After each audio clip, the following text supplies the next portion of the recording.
Franck Ferrand raconte sur Radio Classique.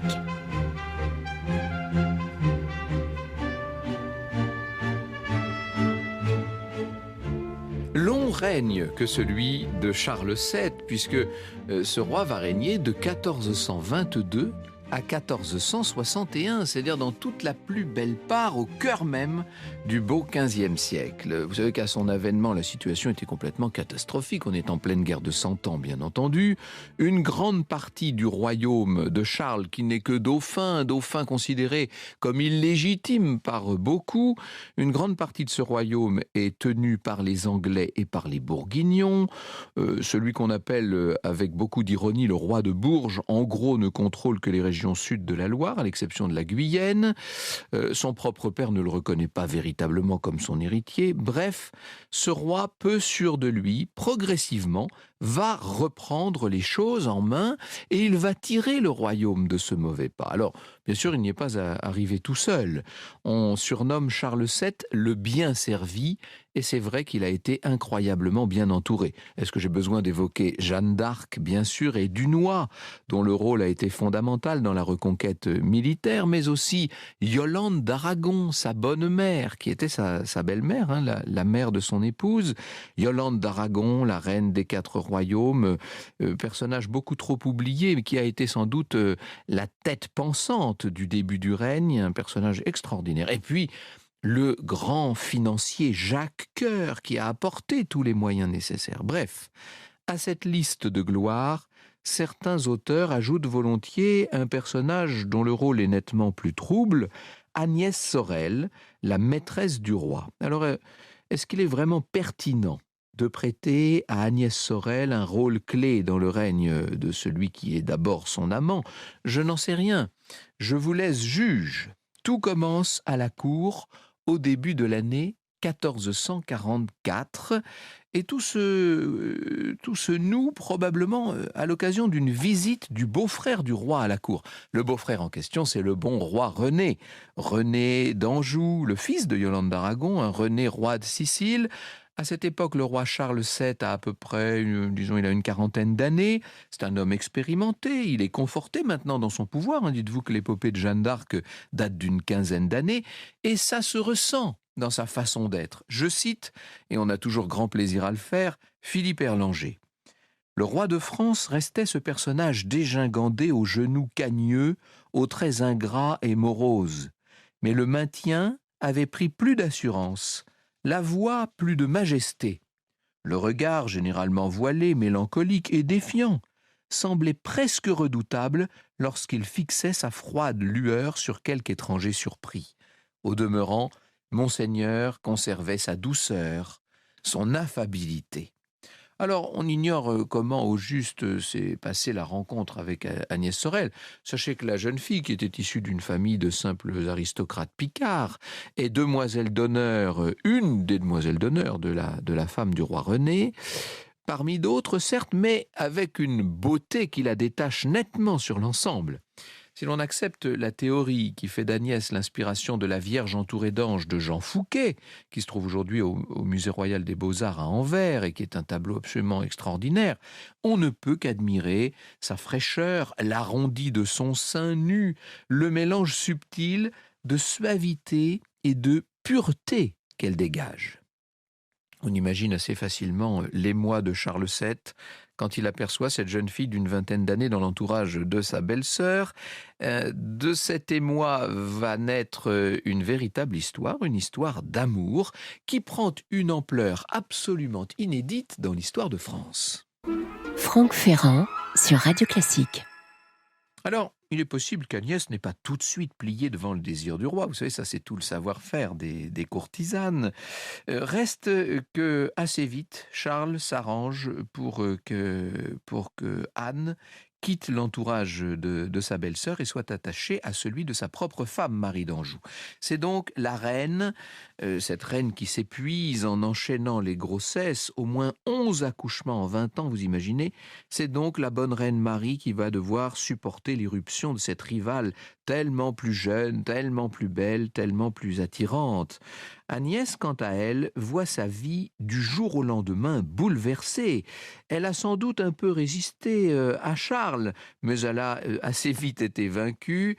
Sa faveur prend des proportions telles qu'on n'en avait jamais vu dans l'histoire de France, puisque le roi la met partout en avant. Il lui fait des présents incroyables. Je cite le biographe, l'un des grands biographes de Charles VII, Philippe Contamine. Ce fut d'abord, dès 1444, le manoir de Beauté. On a envie de dire le bien nommé. Manoir de Beauté où Charles V était mort, proche du château de Vincennes, naguère réputé le plus bel chastel et joli et le mieux assis qui fut en toute Île-de-France. Le roi n'est pas en train de faire de Mademoiselle de Beauté une simple maîtresse, qu'on maintiendrait dans l'ombre, qu'on essaierait de cacher aux ambassadeurs lorsqu'ils se présentent à la cour. Non, non, non, pas du tout. Le roi est en train de mettre sur un piédestal celle devant laquelle il va bientôt falloir constamment plier les chines. Il est en train de mettre en avant ce qu'il faut appeler une favorite. Oui, Agnès Sorel est en train de devenir la première d'une très longue liste de favorites royales. On peut dire qu'elles sont d'une certaine manière le sel de l'histoire de France.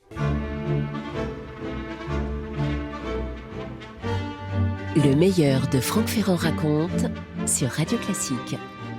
Quand la modeste suivante de la reine de Sicile eut reçu en don le manoir et la terre de Beauté-sur-Marne, raconte Philippe Erlanger, nul ne put ignorer la vérité, et ce fut parmi les courtisans une sensation, un scandale, car pas un descendant de Saint-Louis n'avait encore osé publier un adultère. Ah oui, des maîtresses royales on en avait connu, mais une favorite officielle, montrée, reconnue, présentée à tous, alors ça, c'était une véritable innovation. Et je cite encore Erlanger, Beauté, donc le manoir, Beauté, eut la gloire d'auréoler la favorite d'un nom légendaire, celle qu'on appelait la plus belle femme jeune, qui fut en ni celui temps possible de voir, devint et resta la dame de Beauté, Mademoiselle de Beauté, disaient les contemporains, et oui, c'est un nom qui facilite les choses. Je cite Philippe Contamine, ce qui frappa les contemporains, c'est que cette liaison ait été affichée.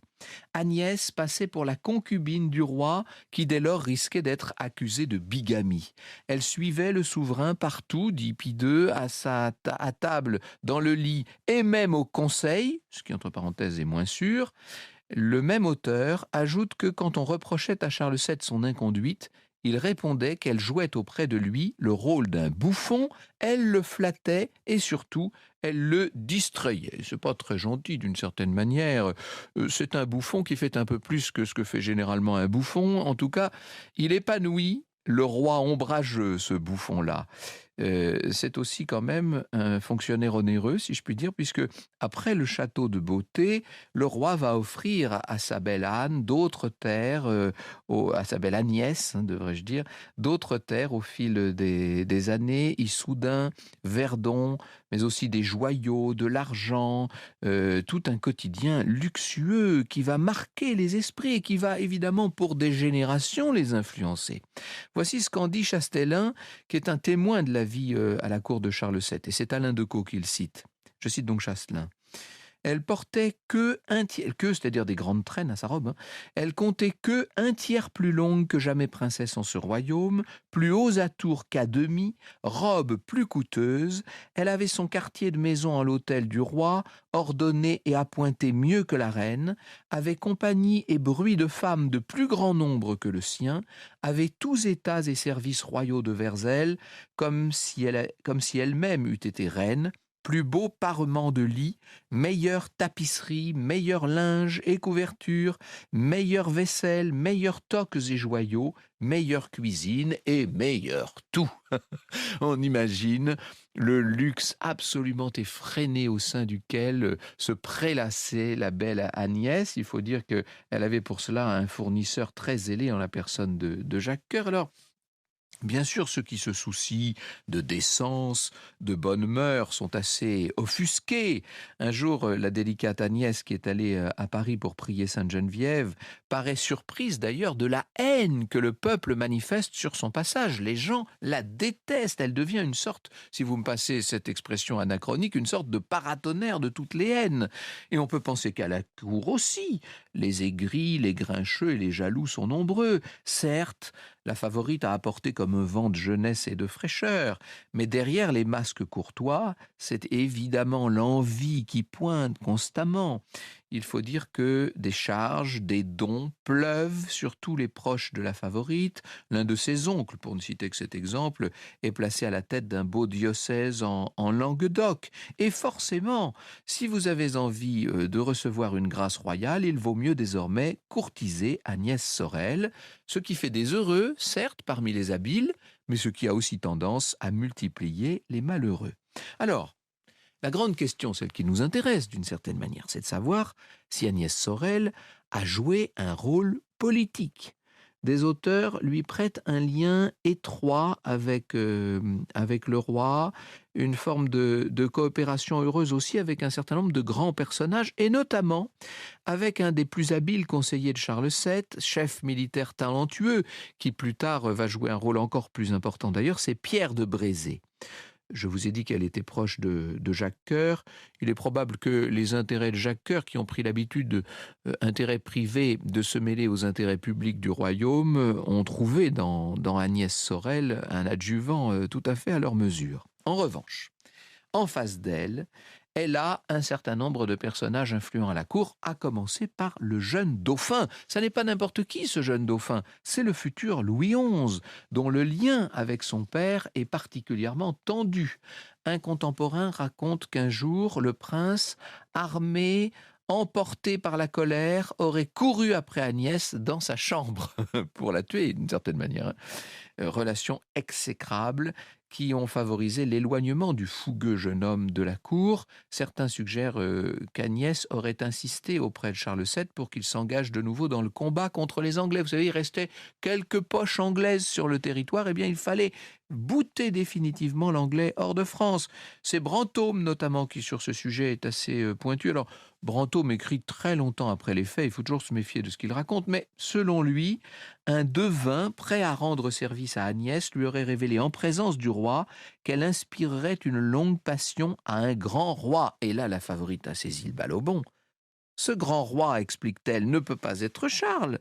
Il doit plutôt s'agir du roi d'Angleterre, puisqu'il reste maître de plusieurs territoires en France, bien aidé par l'inertie de la cour française. Alors, est-ce que Charles aurait été piqué dans sa fierté d'amant? Toujours est-il qu'il reprend effectivement la guerre contre son ennemi Lancastre afin de bouter l'Anglois. On peut penser, comme le souligne Alain Decaux, que ce joli conte de Brantôme est sans doute un peu trop beau pour être vrai, mais il est probable aussi qu'il ne révèle le fond de l'influence d'Agnès Sorel à la cour. Quoi qu'il en soit, la guerre va donc reprendre à l'été 1449 et a entraîné le roi à travers toute la Normandie. Agnès, qui a déjà donné plusieurs filles au roi, attend un nouvel enfant. Elle va retrouver Charles dans la province disputée, dans cette province normande, au début de janvier 1450. Il semble que, une fois de plus, les deux amants soient ravis d'être ensemble, un peu à l'écart des combats. Sauf que, début février, Agnès, qui vient juste d'accoucher, est assaillie par un mal brutal. On parle d'un flux de ventre. Elle s'affaiblit très très vite.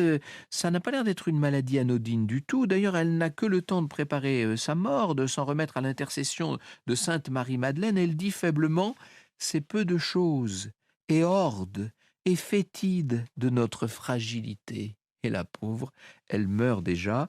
Elle avait 27-28 ans. C'est une mort tellement rapide, tellement inattendue, qu'évidemment, elle lève tout de suite un certain nombre de soupçons.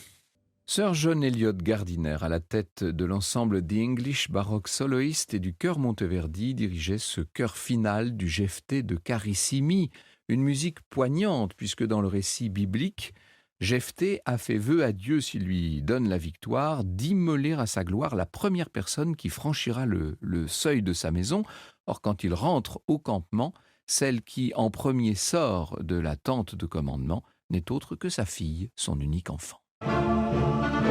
Franck Ferrand sur Radio Classique. La disparition de la Dame de Beauté a sidéré la cour de France. On prend des dispositions pour lui faire bâtir une effigie de pierre dans la collégiale de Jumièges, tout près de là où elle a rendu l'âme. Une tombe magnifique va lui être édifiée à Loches. Mais c'est sur le terrain judiciaire que rebondit l'affaire. Lorsqu'une personnalité aussi exposée, aussi controversée meurt aussi vite, on parle d'assassinat, bien sûr. Or, elle avait des ennemis très puissants. Cette favorite, la favorite, nous dit Erlanger, chuchotaient les ennemis du dauphin, était victime du poison. Le prince n'avait-il pas juré de frapper ceux qui le mettaient hors de sa maison ? En fait, les mois passant, c'est un autre personnage qui va être mis en cause, voyez le lapsus révélateur, c'est le fameux Jacques Coeur. Philippe Girardet nous dit « En 1450, Jacques Coeur est parvenu au faîte de la puissance. Il occupe les plus hautes charges de l'État et réunit les attributions de plusieurs ministères. Il paraît jouir de la confiance la plus absolue du roi. Sa fortune est immense, son crédit illimité et son luxe inouï. » Franck Ferrand sur Radio Classique.